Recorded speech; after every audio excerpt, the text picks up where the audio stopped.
జై శ్రీమన్నారాయణ. సుదర్శనవాణి పరిపూర్ణ వాస్తుకు స్వాగతం.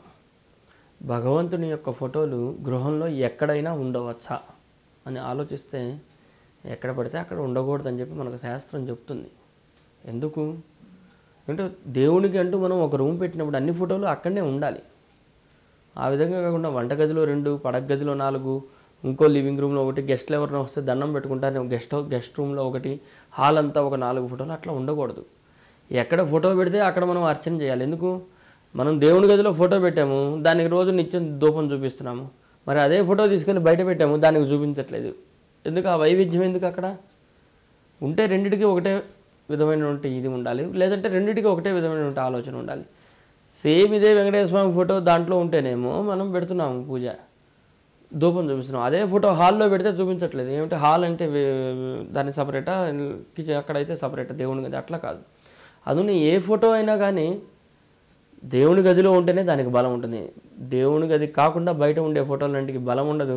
అవి నాముకే వాస్తుగా మనం ఏం చేస్తాం, షో పుటప్గా పెట్టుకుంటాం. నాకు ఇంత భక్తి ఉంది అని చాటుకోవడానికి పెట్టే ఫోటోలు ఇవన్నీ.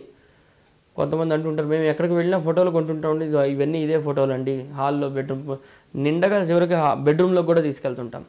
అసలు వైవాహిక జీవితం అనుభవించేటువంటి, సత్సంగం చేసేటువంటి కార్యక్రమాలు జరిగేటువంటి గదుల్లో పడక గదిలో దేవుడి ఫోటోలు ఉండకూడదు. శాస్త్రంలో కూడా చెప్పారు ఇవన్నీ మనకు. కాకపోతే మనం అవలంబించాం కనుక అటువంటి ప్రక్రియ లేకుండా దేవుని ఫోటోలు దేవుని గదిలో ఉంచాలి. దేవతల ఫోటోలు దేవతల యొక్క గదిలో ఉంచాలి. పితృదేవతల ఫోటోలు ఎక్కడ పడితే అక్కడ పెట్టకుండా ఒక చోటగా ఒక మూలగా ఏర్పాటు చేసుకోవాలి. తద్వారా వాళ్ళ అనుగ్రహం ఉంటుంది, వీళ్ళ అనుగ్రహం ఉంటుంది, యజమాని ఎప్పుడు కూడా ఆనందంగా ఉండే అవకాశం ఉంటుంది. కనుక దేవతల యొక్క ఫోటోలు ఎక్కడ పడితే అక్కడ ఏర్పాటు ఈవెన్ కొంతమంది చెప్తూ చూస్తుంటారు, గృహం లోపలికి వెళ్తూ ఉంటే ఆ సింహద్వారం చుట్టూ రకరకాల ఫోటోలు అన్నీ ఉంటాయి. వాళ్ళు ఇచ్చారండి, వీళ్ళు ఇచ్చారండి, అది ఇచ్చారు, ఇది ఇచ్చారు, అన్నీ అక్కడ పెడుతున్నామండి. మరి ఎందుకు ఇవన్నీ? అవి కూడా ఉండకూడదు. కొన్ని ఫోటోలు అయితే పేపర్లు చిరిగిపోతాయి, కొన్ని ఫోటోలు అయితే రస్ట్ వచ్చేస్తూ ఉంటుంది, ఇవన్నీ జరుగుతుంటాయి. కొన్ని ఫోటోలు అద్దాలకి వెనక ఉన్నటువంటి ఈ భాగం కూడా వెళ్ళిపోయి అద్దం అంతా కనపడుతూ ఉంటుంది. కనుక ఎక్కడ పడితే అక్కడ మనం దేవుని ఫోటోలు ఉండకుండా దేవుని యొక్క గదిలో ఉంచుకుందాం, ప్రార్థన చేద్దాం, ఆలోచన చేద్దాం, పూజ చేద్దాం, మంత్రం పఠిద్దాం. తద్వారా అన్ని రకాల సమస్యలను విముక్తి పొందేలాగా చేసుకుందాం. జై శ్రీమన్నారాయణ.